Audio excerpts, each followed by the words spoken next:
Gaskeun.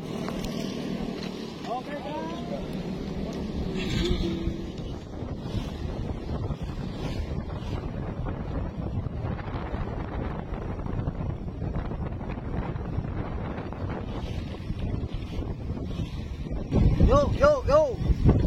Jangan pakai rem.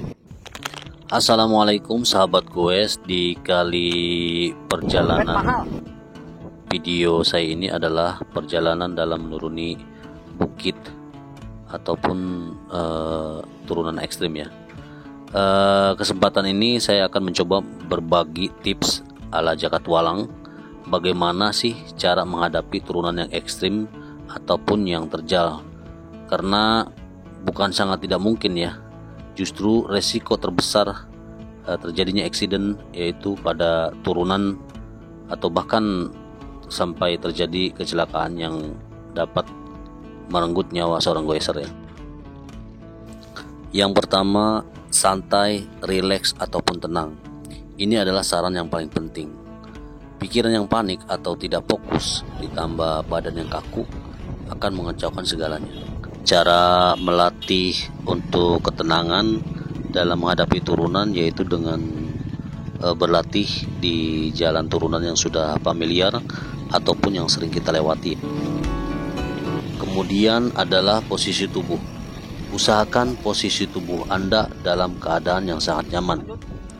Posisi tubuh ada yang merunduk ataupun yang tegak.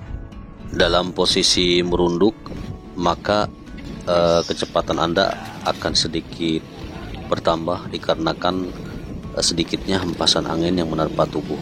Sedangkan dalam keadaan tegak, kecepatan Anda akan sedikit berkurang dikarenakan hempasan angin mengenai tubuh Anda, maka secara otomatis laju sepeda akan sedikit tertahan. Yang selanjutnya adalah melihat jalan di depan. Menunduk bukan berarti tidak melihat ke jalan.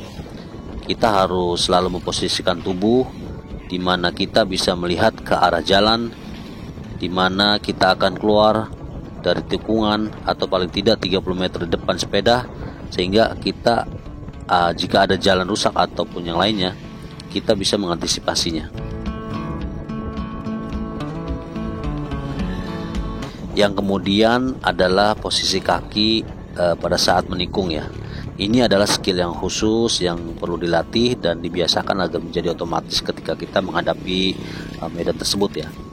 Ketika berada di tikungan, posisi kaki terluar lurus dan gunakan berat badan untuk membantu mengayuh pedal. Maksudnya jika belok ke kiri, kaki kanan yang lurus. Jika belok ke kanan, kaki kiri yang lurus. Teknik ini membantu untuk menjaga keseimbangan pada tikungan yang tajam, apalagi dikombinasikan dengan posisi badan yang menunduk karena pusat massa sepeda akan semakin rendah. Kemudian duduk atau tidak duduk ya, tergantung pada panjang kaki dan tangan pada pesepeda. Untuk pesepeda ataupun goeser yang bertubuh pendek, lebih baik tetap di tempat duduk. Akan tetapi untuk pesepeda atau pesepeda yang bertubuh tinggi bisa duduk di top tube ataupun mundur dan memposisikan perut di atas sadel. Kekuatan dan kontrol atas sepeda serta penglihatan harus menjadi pertimbangan utama sebelum Anda keluar dari atau off saddle dari sepeda Anda. Yang kemudian adalah rem sepeda. Ada dua rem pada sepeda kita yang bisa kita gunakan untuk mengurangi kecepatan. Gunakan pengereman secara seimbang untuk menjaga beban dan performa remnya. Kebanyakan dari kita ketika menuruni suatu turunan yang curam, kita hanya menggunakan satu rem saja, yaitu rem belakang. Hal ini dapat mengakibatkan kanvas rem menjadi panas sehingga performa pengereman akan berkurang. Sebaiknya kita menyeimbangkan, yaitu dengan menggunakan rem depan pula, akan tetapi daya tekan pengereman tentunya kita harus dapat mempertimbangkan, yaitu dengan keamanan agar kita tidak terjadi accident seperti terjungkal ya, karena mungkin daya pengereman rem depan yang terlalu berlebihan. Dan di sini saya menganjurkan kepada Anda untuk menggunakan pengereman yang tipe hidrolik daripada tipe yang mekanik, karena akselerasi pengereman atau daya pengereman hidrolik lebih bagus ketimbang tipe yang mekanik.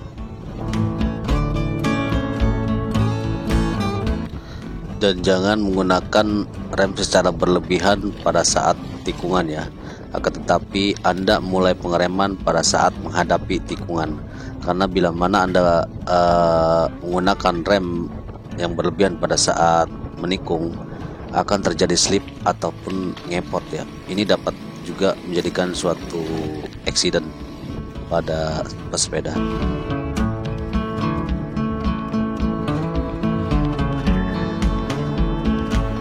Penjelasan yang tadi saya uraikan itu sudah termasuk atau include keadaan posisi nyaman Anda dalam bersepeda, seperti seat post atau tiang jok itu tidak terlalu tinggi atau bahkan lebih baik rendah ya, karena ketika posisi Anda dalam kaki top down atau di bawah, maka posisi lutut masih bisa menekuk. Demikian ulasan atau tips yang saya sampaikan, mudah-mudahan bermanfaat. Dan ingat, keselamatan Anda lebih penting, karena kita dalam bersepeda adalah mencari kesehatan dan kebahagiaan, bukan kecepatan ataupun gaya.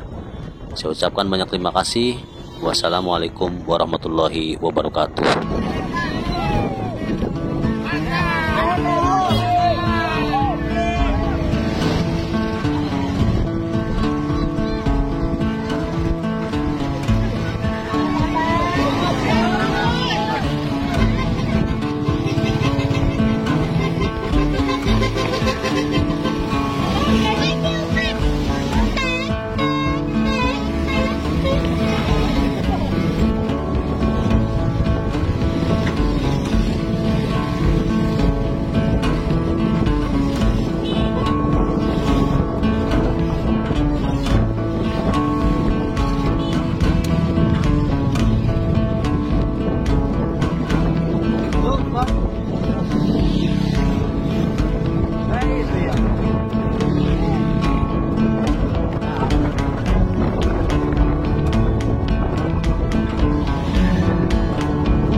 Suara satu Kang Yok.